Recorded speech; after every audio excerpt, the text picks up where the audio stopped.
Ambush sa Talisay City, Cebu sa niaging semana, posibleng iligal nga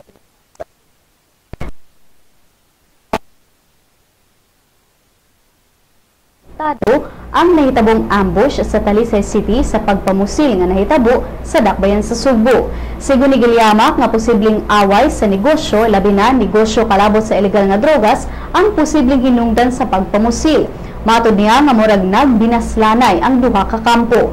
Niadtong Agosto 6, nahitabo ang pagpamusil sa Barangay Lawaan 1 sa dakbayan sa Talisay. Diin patay diha dayon ang kanhi police asset nga si Fritz Sanchez Cubong kinsa nagmaneho sa sakyanan kauban si Lorna Lapinid. Si Lapinid namatay sab sa maong pagpamanhig.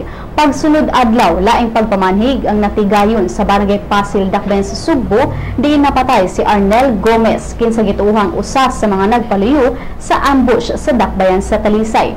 Si Gomez ang gisuspet sa nipatay kang Jaime Villaseran sa Maydan Colon ni atong Hulyo 14. Ang insidente gituhang dunay kalambigitan sa iligal nga drogas apan gidinay kini sa pamilya ni Villaseran. Sigo ni gilyamak nga ila pang giila ang ubang mga mamumuno tungod kay nagtuo silang dili lang si Gomez ang nalambigit sa ambush sa Talisay.